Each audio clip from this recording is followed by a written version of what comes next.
Welcome back, guys, to my channel, Devbhumi Farms and Coding School. My name is Shivraj, and I am having 10 plus year of experience in web development. I have worked with Angular, I have worked with React in all these 10 years, like Mean Stack and Mern Stack, and with the international applications.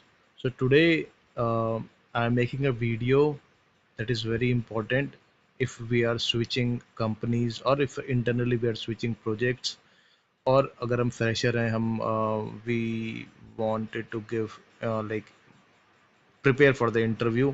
So because I also take interviews, so these are the most five important questions in 2026 that you will be asked for a React interview. So start करते हैं one by one. What is the React compiler and how does it change optimization in 2026? So पहला question की बात करें हम React compiler. So React compiler में क्या है, हम अपने React कोड में बहुत जगह पे use memo, use call back, hooks use करते थे. क्यों यूज़ करते थे? हम री रेंडरिंग से बचना चाहते थे, हम रिकैलकुलेशन से ना हो उससे बचना चाहते थे, तो हम जगह जगह पे यूज़ करते थे. बट रिएक्ट कंपाइलर जो इंट्रोड्यूस्ड हुआ है, इसने ये responsibility from the developer to build tool, तो ये रिस्पॉन्सिबिलिटी इसने रिएक्ट कंपाइलर ने ली है. तो इंटरव्यूअर ये जानना चाहता है कि do you know about this new things, जो रिएक्ट कंपाइलर इंट्रोड्यूस हुआ है, ये सब काम कर रहा है, तो ये जानना चाहता है कि आप अपडेटेड हो नहीं हो, राइट. और यूज़ मेमो और यूज़ कॉल बैक के बारे में आपको नहीं पता है, तो जस्ट आप एक इनपुट दो, आपको जेमिनी अच्छे से समझा देगा यूज़ मेमो और यूज़ कॉल बैक को, राइट. सो पहला क्वेश्चन ये है. दूसरा, explain react server components versus client components. ये क्वेश्चन पहले ही पूछा जाता है और अभी आज ही पूछा जाएगा, क्योंकि ये बहुत इंपॉर्टेंट है आपके आर्किटेक्चरल नॉलेज के पॉइंट ऑफ व्यू से. तो इसमें क्या पूछना चाह रहा है वो कि रिएक्ट सर्वर कंपोनेंट क्या है और क्लाइंट कंपोनेंट क्या है, इनका डिफरेंस क्या है. तो रिएक्ट सर्वर कंपोनेंट नेम से ही पता चल रहा है हमें, सर्वर कंपोनेंट मतलब सर्वर साइड पे जो एग्जीक्यूट होते हैं. देखो मैं आपको क्लियरली समझाता हूँ. रिएक्ट में क्या है कि जो आपकी एप्लीकेशन है, अगर आपकी एप्लीकेशन क्लाइंट साइड पे ही लोड होगी, जो कि एक फॉल बैक था, क्लाइंट साइड पे ही सब कुछ लोड होगा, तो टाइम लेता है वो, राइट. इसलिए कोशिश की जाती है जो नेक्स्ट केस में है, जैसे कि हमारा सारा सर्वर साइड पे ही लोड हो जाता है और सर्वर साइड पे ही कंपाइल हो जाता है और हमें जल्दी से ब्राउजर को मिल जाता है एग्जीक्यूट करने के लिए. तो ऐसा ही कुछ रिलेशन है यहाँ पे. क्या है, रिएक्ट सर्वर कंपोनेंट्स और क्लाइंट कंपोनेंट, दो टाइप के कंपोनेंट बना सकते हैं आप. अगर आप क्लाइंट कंपोनेंट बनाने जाते हैं तो अपने कंपोनेंट को यूज क्लाइंट लिख दो, बाकी सर्वर कंपोनेंट तो बाय डिफॉल्ट बन रहे हैं. तो जो भी आप कंपोनेंट बना रहे हैं वो कैसा है रिएक्ट में, अगर आपको आपकी रिक्वायरमेंट ऐसी है कि आप वहाँ पे यूज़ करना चाहते हैं हुक्स, जैसे कि यूज स्टेट, यूज इफेक्ट, या फिर ब्राउज़र से आपने डेटा शेयर किया है, जो लास्ट में keep component on server component by default and low bundle only use client component when you need client side interactivity, जैसे कि लोकल स्टेट, आपने स्टेट बना रखे हैं जो कि हमने डिस्कस किया, यूज स्टेट वगैरह, है ना. और ब्राउज़र एपीआईज़ जहाँ पर आप यूज़ कर रहे हैं, जो कि सिर्फ ब्राउज़र में ही लोड होती है, जो सर्वर पे काम नहीं कर सकते. ब्राउज़र एपीआईज़ क्या क्या है आपकी, ये सारे जितने भी आप यूज़ करते हैं, set interval, set time out, और ये हुक्स, और ब्राउज़र से जो आप डेटा लेके आ रहे हैं, ये सब आपके ब्राउज़र ब्राउज़र दे रहा है आपको, राइट. तो इसीलिए ये सब चीज़ें ब्राउज़र पे ही एग्जीक्यूट होती हैं. तो इसलिए बोल रहा है अगर आपको इन सब चीज़ की ज़रूरत है तो यूज़ क्लाइंट लिख लो ऊपर से, और ये कंपोनेंट आपका समझ में आ जाएगा बंडल साइज में कि ये कंपोनेंट वहाँ पे आपके ब्राउज़र साइट पे ही एग्जीक्यूट होंगे, बाकी कंपोनेंट आपके सर्वर साइट पे ही एग्जीक्यूट हो जाएंगे. इससे क्या होगा, आपका बंडल साइज छोटा हो जाएगा. आपके जो ब्राउज़र है, जो क्रोम ब्राउज़र है, कोई भी ब्राउज़र हो सकता है, एज है, मोजिला फायरफॉक्स है, उसको कम मेहनत करनी पड़ेगी उतना कंपाइल और एग्जीक्यूट करने के लिए. तो इसलिए कोशिश करते हैं कि ज़्यादा से ज़्यादा सर्वर बेस्ड कंपोनेंट बने, क्योंकि हमारे ब्राउज़र को कम टाइम लगे लोड करने में. आई होप आपको समझ में आया. बाकी आप और डिटेल में पढ़ना चाहते हैं तो मोस्ट वेलकम है, आप जेमिनी से और डिटेल में पूछ सकते हैं और डिटेल में जा सकते हैं with the help of AI. आज की डेट में इतनी बढ़िया चीज़ है. एज अ डेवलपर मैं बोलूँगा, मुझे इतने सारे क्वेश्चंस होते थे लास्ट 10 ईयर्स में जानने के लिए, बट आपको हर समय सीनियर डेवलपर और ये सब लग्जरी नहीं मिलेगी कि आपके सामने सीनियर डेवलपर है, आप पूछ सकते हो नहीं. बट एआई ने वो मौका दिया है हमें.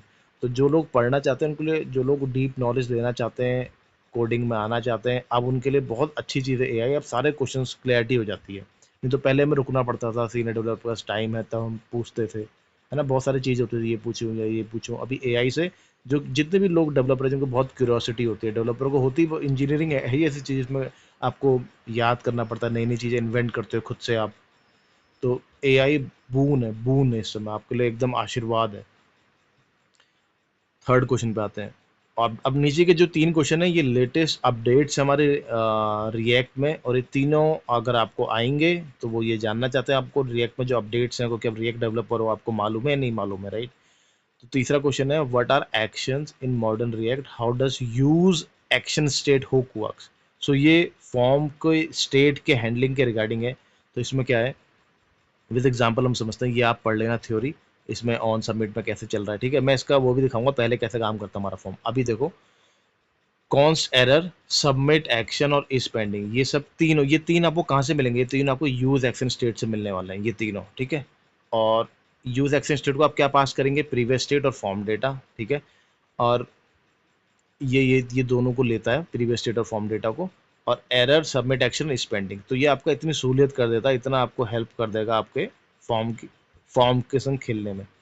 और इसके बाद अवेट अपडेट प्रोफाइल यहाँ पे रोकेगा, और आपका एरर आएगा तो एरर शो करेगा, एरर नहीं है तो नल दे देगा आपको। और फॉर्म आपको सिंपल बनाना है, यहाँ पे देखो आपको ऑन सबमिट करके कोई नया फंक्शन नहीं बनाना आपको। जब यूज़र नेम लिख रहे हैं तो इस यूज़र नेम के ऑन चेंज पे हम पहले से स्टेट बनाते थे, यूज स्टेट बनाएंगे, और उसमें यूज स्टेट हुक से हम सेट करेंगे आपके ऑन चेंज पे यूज़र नेम में जो भी आप टाइप कर रहे हैं। ये सब चीज़ें देखो एकदम हट गई हैं, कितना क्लीन और सिंपल कोड हो गया। फॉर्म में जस्ट एक एक्शन एट्रीब्यूट हम लिख दिया, एक्शन, सबमिट एक्शन। तो सबमिट एक्शन कहाँ से मिल रहा है हमें? यूज एक्शन स्टेट से। तो ये अपने आप हैंडल कर रहा है आपकी आपकी लोडिंग स्टेट, आपका फॉर्म की स्टेट, सब कुछ हैंडल कर रहा है।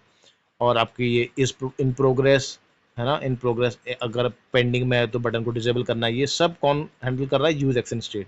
इसलिए इतना छोटा कोड बन गया है। फॉर्म के अंदर आप कोई अलग से स्टेट हैंडल नहीं कर रहे हैं, सीधा इनपुट दिया नेम। नेम आपका एट्रीब्यूट है जो कोई यूजर नेम लेता है, यहाँ से उठा ले रहा है ये अपने आप, इसे पता है नेम है इस फील्ड का नाम, यूजर नेम है, उसकी वैल्यू उठा रहा है। और बटन में इस पेंडिंग स्टेट कहाँ से आ रही है? सब यहाँ से, यूज एक्शन स्टेट में इस पेंडिंग यहाँ से मिल रही है हमें। तो ऐसे करके ये हैंडल करता है। अगर ये चीज़ नहीं होती तो कोड आपका कितना बड़ा होता, देखिए मैं आपको दिखाता हूँ। देखो पहले आपको ऐसा करना पड़ता, यूज स्टेट हुक रिएक्ट से आपको मिलता, तो आप क्या करते? यूज स्टेट हुक से पहले यूजर नेम बनाते, ठीक है? यूजर नेम वेरिएबल क्यों बनाया? क्योंकि वो आप नीचे फॉर्म में यूज करने वाले हो यूजर नेम, यहाँ पे देखो यूजर नेम यूज कर रहे हो आप, और इस यूजर नेम को आप वैल्यू से बाइंड कर देते हैं इसकी, क्योंकि इसकी वैल्यू में यूजर नेम दिखेगा। और उसमें टाइप करोगे, चेंज कैसे होगा? वो सबके लिए सेट यूजर नेम, तो सेट यूजर नेम बार बार ट्रिगर होता ऑन चेंज पे, जैसे आप कोई भी टाइप करते हैं सेट यूजर नेम ट्रिगर होता, और वो अपडेट करता रहता है यूजर नेम को। इसलिए यहाँ पर वैल्यू में क्योंकि बाइंड है यूजर नेम, इसलिए आपको लेटेस्ट वैल्यू दिखती रहती है। ये सब इतना ज़्यादा कोड इतना ईजी हो गया वहाँ पे, ये सब खुद ही हैंडल कर ले रहा है। वहाँ पे सिर्फ नेम एट्रीब्यूट है, ये फॉर्म में जब आपने ऑन सबमिट एट्रीब्यूट लिखा हुआ ये भी नहीं है, सीधा पे एक्शन एट्रीब्यूट है, उसका अपना सबमिट है। वो सब ये चीज़ें कर रहा है।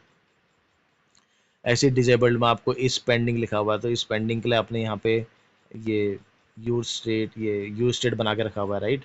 सेट इज पेंडिंग आपकी इस पेंडिंग स्टेट को अपडेट करेगा। एरर के लिए आपने इतने सारे यूज स्टेट बना के रखे हैं, तीन तीन यूज स्टेट हुक यूज करें आपने, यूजर नेम के लिए, इस पेंडिंग के लिए, एरर के लिए, इन तीनों में स्टेट मैनेज करने के लिए। और फिर इन तीनों के सेटर फंक्शन है, सेटर जो कि इनको अपडेट करेंगे, set user name, set is pending, set error. और देखो हैंडल सबमिट कॉल कर रहे हो आप, तो प्रिवेंट डिफॉल्ट आपको कॉल करना ही पड़ेगा। ये प्रिवेंट करे डिफॉल्ट को, भाई पेज रीलोड ना कर दे, बहुत सारी चीज़ें मत करे, कुछ ना करे, सिर्फ नीचे जो हम करा रहे हैं वो करे। ये सब चीज़ आपको मैनुअली लिखनी पड़ती हैं। ट्राई कैच का यूज़ करा हुआ है अपने, ट्राई में अगर ये आपकी एपीआई जो आप फेच कर रहे हैं, अगर डेटा आता है तो ठीक है, इसको जेसन में कन्वर्ट करके रिजल्ट में डाल दे। एरर आता है तो रिजल्ट डॉट एरर, एरर आया है तो ये चेक कर लेगा, if result dot error, set error में सेट कर दिया उसने। और नहीं तो सीधा अगर एपीआई एरर आ गया तो कैच कर लेगा, है ना? और कोई एरर आई तो, और वहाँ यहाँ से भी सेट कर देगा समथिंग वेंट रॉन्ग, ठीक है? और स्पिनर की स्टेट को वो कर देगा। तो इतना सारा कोड करना पड़ता।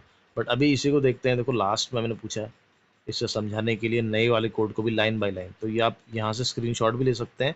बाकी आप नहीं तो यही चीज़ पूछ भी सकते हैं। मैं हल्के हल्के कर रहा हूँ, स्क्रीनशॉट ले सकते हैं। देखो नया कोड इतना ईजी बन गया है। इस कोड में क्या हो रहा है? एरर सबमिट इज पेंडिंग, ये कैसे काम कर रहा है? देखो सबसे पहले destructuring of error, error submit action is pending कौन दे रहा है? मैं ये देखो, when you call use action state it returns an array जिसके पास एग्जैक्टली ये तीन चीज़ें होंगी, एरर, सबमिट एक्शन और इज पेंडिंग। एरर क्या करेगा आप यहाँ से पढ़ सकते हो, आपको मालूम ही है, hold the state. Submit action, this is a brand new specialize function generated by React, you can pass this function directly to HTML form, जो कि हमने पास किया ये एचटीएमएल फॉर्म को। इस पेंडिंग आपकी, ये मैं हल्के हल्के कर रहा हूँ, बहुत अच्छे से समझा हुआ है, इसको आप समझ सकते हैं। आपको नहीं समझ में आ रहा है अभी भी, देखो एक्शन ये आपका प्रीवियस स्टेट और form data. An asynchronous function that executes when the form is submitted, it automatically receives two parameter. Automatic receive कर रहा है दो पैरामीटर्स। कौन कौन से? प्रीवियस स्टेट, ये तब काम आते हैं अगर आप पहले से कोई डेटा दिखा रहे हो फॉर्म में, ठीक है, और फॉर्म डेटा जो कि आपने फॉर्म डेटा अभी फिल किया हुआ है। इनिशियल स्टेट को नल सेट कर दे रहा है। उसके बाद वायरिंग, वायरिंग आप फॉर्म से वायर कैसे कर रहे हो? एक्शन में जैसे आपने सबमिट एक्शन डाल दिया तो ऐसे वायरिंग होगी, मतलब कनेक्ट कर दिया आपने। यूज स्टेट जो आपका सबसे पहला ये था, हुक था, यूज एक्शन स्टेट, इसने जो सबमिट एक्शन दिया है आपको, यहाँ पे इस लाइन की बात कर रहा हूँ, इससे आपने वायर कर दिया। वायर मतलब जोड़ दिया, लिंक कर दिया अपने फॉर्म को। तो एक्शन एट्रीब्यूट में डाल दिया सबमिट एक्शन। अभी क्या करेगा? This is a massive massive upgrade react में, डेफिनेटली है भाई। तो इतना छोटा कर दिया कोड को इस हुक ने, बहुत ही जबरदस्त। और ये तो आपको पता ही होना चाहिए, बहुत इंपॉर्टेंट क्वेश्चन है आपके रिएक्ट इंटरव्यूज। जो लेटेस्ट रिएक्ट में जितने भी अपडेट्स आए हैं उसके लिए बहुत ही इंपॉर्टेंट क्वेश्चन बन जाता है। तो ऑन सबमिट में अपने हैंडल सबमिट को यूज़ कर रहे हैं, और instead of manually calling E dot prevent default और ये सब चीज़ें, ये सब हैंडल कर रहा है हमारा एक्शन एट्रीब्यूट। रिएक्ट इंटरसेप्ट करता है this form submission under the hood, it automatically prevent the default browser page reload, ये सब कुछ नहीं हो रहा है। और it automatically grabs, automatically form data को, ऑब्जेक्ट को आपके ले रहा है ये, राइट। और notice that you don't have, देखो आपके पास यहाँ पे value, user name, on change, ये सब कुछ नहीं करना पड़ रहा आपको, बहुत क्लीन कोड है। आपको कोई वैल्यू ग्रैब नहीं करनी पड़ रही ऑन चेंज पे, ये ऑलरेडी होंगी। This is an uncontrol because the form uses native action attribute. React reads the input value using the standard HTML. तो रिएक्ट का जो स्टैंडर्ड एचटीएमएल जो एट्रीब्यूट है, नेम एट्रीब्यूट, उससे वो रीड कर ले रहा है। कितना अच्छा बना दिया देखो। This prevent you entire component from री रेंडरिंग। देखो जब आप यूज स्टेट का यूज़ करते हो उसमें कुछ भी टाइप करो, आपके अगर वो स्टेट, यूज स्टेट से आपने स्टेट बनाई है, अगर आप उस वेरिएबल में कुछ भी टाइप कर रहे हैं, क्योंकि वो आपकी यूज स्टेट टाइप का स्टेट है, तो आप उसमें कुछ भी टाइप कर रहे हो तो चेंज हो रहा है, हर एक चेंज पे कंपोनेंट री रेंडर होता है, बट यहाँ पे वो सब नहीं होगा। ऑटोमेटिक बटन स्टेट, बटन की स्टेट देखो, automatic button state, the moment user click on this button, React instantly flips is pending true कर दे रहा है वो, और ऑटोमेटिक डिजेबल कर दे रहा है ना। Once the update profile promise settles हो जा रही है तो उसके बाद इस पेंडिंग को बग फॉल्स कर दे रहा है, और button unlocks and the text वो हट जा रहा है, ठीक है।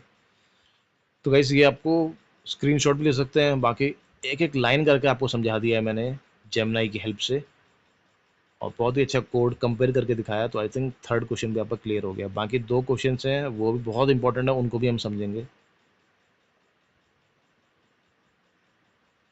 तीन क्वेश्चन हो चुके हैं, चौथा क्वेश्चन नंबर 4।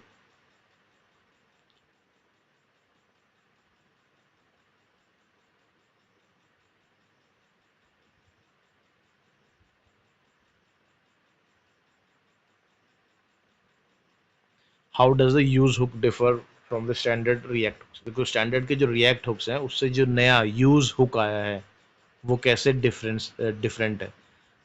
दो चीज़ें हम जानेंगे। सबसे पहले, the use hook is a unique introduce to read asynchronous resource like promise और context directly with in the render method. देखो मेथड के अंदर आप यूज कर पा रहे हो, पहले ये सब नहीं होता था। यूज हुक, पहले आप कोई भी हुक है उसका टॉप कंपोनेंट के टॉप लेवल पे एग्जीक्यूट होते हैं वो, अंदर इफ कंडीशन लॉजिकल, किसी के अंदर भी ऐसे लूप्स के अंदर, कंडीशन के अंदर हुक्स को यूज नहीं कर सकते। तो द मेजर डिफरेंस क्या है? Unlike standard React hooks use state use effect which must be called at an absolute top level component, use can be conditionally और inside loops and if blocks, उसके अंदर use को use करा जा सकता है, यूज हुक को। If you pass a promise down, अगर आप कोई प्रॉमिस पास कर रहे हैं, कोई एसिंक्रोनस डेटा से रिजल्ट आ रहा है, जो प्रॉमिस जो हम पास कर रहे हैं पेरेंट कंपोनेंट से चाइल्ड कंपोनेंट को, तो क्या बोल रहा है? The client component can resolve it, the client component resolve it on the fly, तो ऑन द फ्लाई इसको रिजॉल्व कर सकता है यूजिंग यूज हुक। जैसे यहाँ पे कौन सा डेटा, यूज माई प्रॉमिस, और flawlessly integrate with suspense. Suspense क्या है? ये एक आपका रिएक्ट से आपको मिल जाता है। तो ये आपका जो लोडिंग स्टेट होती है, जब लोडर्स जो हम यूज़ करते थे हर जगह अलग अलग लोड लगाते हैं, उसकी ज़रूरत नहीं है, सस्पेंस ही हैंडल करेगा जो रिएक्ट ने बना रखा है। इसको और समझ लेते हैं क्वेश्चन नंबर 4 को और डिटेल में, क्योंकि इंपॉर्टेंट चीज़ें हैं देखो। वही हमने पढ़ लिया, यूज हुक एक नया एपीआई है जो कि इस रूल को ब्रेक करता है कि हुक्स आपके लॉजिकल लूप्स या कंडीशन ब्लॉक्स के अंदर एग्जीक्यूट नहीं हो सकते, राइट। इसको कॉल कराया जा सकता है। क्या प्रॉब्लम सॉल्व कर रहा है? If a parent component kicks of asynchronous database API request, अगर कोई भी आपकी एसिंक्रोनस एपीआई रिक्वेस्ट मतलब कोई भी आप पास कर रहे हो अपने चिल्ड्रन को, तो आपको यूज इफेक्ट के अंदर यूज करनी होती थी, फिर लोडिंग स्टेट ये सब करना होता था, तो वो यहाँ पे नहीं करना पड़ता आपको।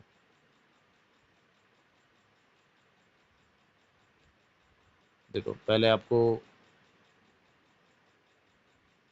जो एग्जांपल लिया है, बिफोर रिएक्ट 19 हुक्स, ठीक है। अब एग्जांपल समझो आप। यूज और सस्पेंस, ये दोनों हमने कहाँ से? रिएक्ट से ले लिए थे, राइट। तो अब हमने क्या किया है? फेच एडवांस स्टैट्स, ये क्या कर रहा है? एक नया प्रॉमिस, ठीक है। उस नया प्रॉमिस को हमने मॉक करने के लिए सेट टाइम आउट को यूज़ कर लिया है। 1 सेकेंड बाद आपको डेटा मिलेगा, और ये जो डेटा मिलेगा शो एडवांस, जो पेरेंट कंपोनेंट है, यहाँ पे वो डेटा इसमें आ जाएगा स्टैट प्रॉमिस में, और इसको हम नीचे पास कर रहे हैं, ठीक है। स्टार्ट लोडिंग द डेटा यहाँ पे, और यहाँ पे पास कर रहे हैं हम इसको स्टैट प्रॉमिस को लाइन नंबर यहाँ पे प्रोफाइल स्टैट्स के अंदर। प्रोफाइल स्टैट क्या है? एक इसका चाइल्ड कंपोनेंट है, ये देखो, ये प्रोफाइल स्टैट फंक्शन दिख रहा है, ये यहाँ पे इस चाइल्ड, इसको हम एज अ चाइल्ड कंपोनेंट यहाँ पे पास कर रहे हैं। स्टैट प्रॉमिस, स्टैट प्रॉमिस क्या है? प्रॉमिस है ये प्रॉमिस यहाँ से मिल रहा है हमें, इस एपीआई को जो हमने कॉल करा है उससे हमें ये प्रॉमिस मिल रहा है, और इस प्रॉमिस को हम चाइल्ड में पास कर रहे हैं। और उसके बाद चाइल्ड में जब हम पास कर रहे हैं, child component receives using use hook, तो यूज हुक के अंदर इसको यूज कर रहे हैं। कौन? स्टैट यूज हुक, देखो पॉजेस, तो ये क्या करेगा? पॉज कर देगा कंपोनेंट को अंटिल प्रॉमिस रिजॉल्व, अंटिल ये प्रॉमिस रिजॉल्व होगी तब तक, ठीक है। और उसके ऊपर हमने सस्पेंस यूज किया हुआ, तो सस्पेंस से इंटीग्रेट अच्छा करता है ये, और सस्पेंस क्या करेगा? आपके लोडिंग को दिखाएगा तब तक। तो आपने कोड भी देख लिया इसका कैसे काम करेगा। देखो suspend, notice how we don't handle loading state inside, right. Use hook, जब use hook is hit, it automatically test the nearest parent suspense wrapper to show the loading fallback, तो लोडिंग दिखाए जब तक कि ये resolve नहीं हो जा रही है प्रॉमिस, क्योंकि हमने यूज के अंदर यूज किया है इसको, यूज हुक के अंदर इस प्रॉमिस को, जब तक प्रॉमिस रिजॉल्व नहीं हो जा रही तो सस्पेंस टैग क्या? लोडिंग दिखाएगा, और फिर ऑटोमेटिकली हट जाएगी जब भी रिजॉल्व हो जाएगी। तो इसीलिए इतना इंपॉर्टेंट है यूज हुक, कैसे यूज कर सकते हैं इसको, राइट। अब चलते हैं क्वेश्चन नंबर 5 पे। ये सब लेटेस्ट चेंजेस आए हैं रिएक्ट में, और आपको मालूम होना चाहिए अगर आप 2026 में इंटरव्यू दे रहे हैं। बाकी एआई से ये पांचों क्वेश्चन को आप और स्ट्रांगली समझ सकते हैं। फिफ्थ क्वेश्चन है explain concurrent rendering and the role of use transition. तो यूज ट्रांजिशन क्या करता है, ठीक है। This hooks lets you explicitly mark state updates, और बहुत ही इंपॉर्टेंट है, मैं आपको पहले कहानी समझाता हूँ इसकी। तो यूज ट्रांजिशन क्या करता है? जैसे कि आपने एक सर्च सर्च बॉक्स बनाया, ठीक है, रिएक्ट में। अब आप उसमें टाइप कर रहे हैं ABC, है ना। आपके ए लिखने पे सपोज वो कुछ कॉल करता है, एपीआई वहाँ से डेटा लेके आता है, डेटा दिखाना है उसको। तो जब आपने ए टाइप किया, सपोज आपका बहुत बड़ा डेटा है, वो 10,000 नंबर्स है उसमें, 10,000 कोई लिस्ट है वो आपको दिखानी है, तो ए टाइप किया और वो उस लिस्ट को रेंडर करेगा। आपको पता है ये जावास्क्रिप्ट सिंगल थ्रेडेड लैंग्वेज है, तो वो उतना लोड करने में 10,000 लिस्ट को आपने तब तक BC दबा दिया, BC दबाने की कोशिश कर रहे हो आप, राइट। तो क्या होगा, अगर आप यूज ट्रांजिशन नहीं होगा तो बी और सी आपको लैग महसूस होगा, बी टाइप नहीं कर पाओ, क्यों? क्योंकि ए के बाद जैसे आपने ए टाइप किया तो वो रेंडर करेगा और वो नया जो डेटा है वो लाने की कोशिश करेगा, क्योंकि वो 10,000 रिकॉर्ड्स है, तो उसी में वो थोड़ा टाइम ले लेगा, तो आपको लैग ही महसूस होगा, आपको लैग, आपका ब्राउजर लैग करेगा, तो नेक्स्ट आप बी और सी टाइप कर नहीं पाएंगे। तो उसी को हैंडल करने के लिए हमारे पास यूज ट्रांजिशन होगा। ये क्या करता है, इसने डिवाइड कर दिया आपकी स्क्रीन को। तो इसने कैसे डिवाइड किया आपकी स्क्रीन को? ये बोलता है कि जो आपकी स्क्रीन है इसमें जो हाई प्रायोरिटी टास्क है, जैसे कि हम टाइप कर रहे हैं, तो यूज़र टाइप कर रहा है, वो हाई प्रायोरिटी है, उसको अच्छा वो चाहिए, यूएक्स चाहिए, अच्छा मतलब उसको एक्सपीरियंस चाहिए। तो वो जो ABC टाइप करे उसको लैग ना आए, वो फटाफट टाइप करता रहे, और जो ए के बाद जो नीचे होना था वो उसको बैकग्राउंड में डाल देगा, वो वहाँ से ऑपरेशन को एक तरीके से सस्पेंड कर देगा या पॉज कर देगा, और वापस से आ जाएगा हमारे BC जो हम टाइप करो, तो हमें प्रायोरिटी देगा। और फिर पीछे क्या करेगा वो, जैसे हमें ए टाइप किया, बी टाइप किया, बी से दूसरी नई लिस्ट आनी है, तो नई लिस्ट पे काम करने लग जाएगा। ऐसे जब तक हम ABC टाइप कर देंगे तो लास्ट में हमें जो डेटा आना चाहिए सी के बाद वो आ जाएगा, तो हमें एक बहुत यूज़र अच्छा एक्सपीरियंस मिलेगा। इसको हम समझते हैं नीचे से हमने इसको बोला अच्छे से समझाने के लिए। मतलब कहने का मतलब है ये इतनी बढ़िया चीज़ है कि सिंगल थ्रेडेड लैंग्वेज जावास्क्रिप्ट में ट्रांजिशन यूज़ करके आप जो आपका अ, जो आपकी मतलब सिंक्रोनस कोड था, जैसे आपने 1000 चीज़ें दिखानी थी बट उससे पहले आप टाइप कर रहे हो तो आपको लैग महसूस ना हो, तो कैसे करके इसने डिवाइड कर दिया हमारी स्क्रीन को, मतलब हाई प्रायोरिटी लो प्रायोरिटी ऐसा करके डिवाइड कर दिया है। हाई प्रायोरिटी मेरे टाइपिंग को दे रहा है, यूज़र को दे रहा है, तो उससे बड़ा अच्छा इंप्रूवमेंट आ गया है यूज़र एक्सपीरियंस में।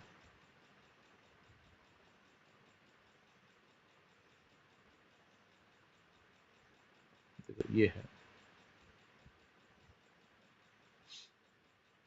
Explain the below line way massive list processing. देखो ब्राउजर की क्या है, सिंगल थ्रेड प्रॉब्लम है जावास्क्रिप्ट की, हमें पता ही है हम जावास्क्रिप्ट का, तो इसमें क्या होगा, if you run heavy JavaScript task like filtering अगर आप 10,000 आइटम दिखा रहे हो हर एक टाइप पे, तो आपको लैग महसूस होगा। अगर अगर आपका इसने भी वही बोला है, स्टार्ट ट्रांजिशन नहीं होता तो रिएक्ट क्या करता, वो 10,000 डेटा दिखाने का काम करता और स्टॉप्स एवरीथिंग का, बाकी चीज़ें रुक जाती और यूज़र को टाइप करने में लैग महसूस होता है, वो टाइम ले लेता, क्योंकि जब तक ये 10,000 डेटा नहीं दिखा रहा तब तक हम टाइप नहीं कर पाते, वहाँ पे फ्रीज हो गए हैं, इस टाइप का महसूस होता। This causes screen to freeze and shutter. But ये क्या कर रहा है, start transition React completely changes this strategy instead of doing all the work in one massive react breaks are rendering work down to tiny bit sized micro task, तो ये break कर दे रहा है उनको भी। जैसे ये काम करने लगा हमने बी टाइप करा तो वहां से उठ के आ गए फिर हमारे उसको, तो after processing the small chunk of react pause कर दे रहा है और बैक हमें कंट्रोल हमें दे दे रहा है, जो यूजर टाइप कर रहा है वहां पे उसको लैग महसूस ना हो। ठीक है, तो ये आप पढ़ सकते हैं, ये उसमें वही जो मैंने बताया वही से समझाने की कोशिश करी है। तो गाइस स्टार ट्रांजिशन बहुत ही इंपॉर्टेंट चीज़ है, ये जो फिफ्थ क्वेश्चन था आपका, बाकी सारे क्वेश्चन बहुत इंपॉर्टेंट है। तो wish you all the very best और इन पांचों क्वेश्चन का प्रिपेयर करके जाइए, तो आपका आर्किटेक्चरल नॉलेज प्लस आपको लेटेस्ट अपडेट्स जो कि बहुत इंपॉर्टेंट अपडेट्स हैं, ये आपको चीज़ें बहुत ही हेल्प करेगा आपके रिएक्ट इंटरव्यू में। Thank you and best best of luck.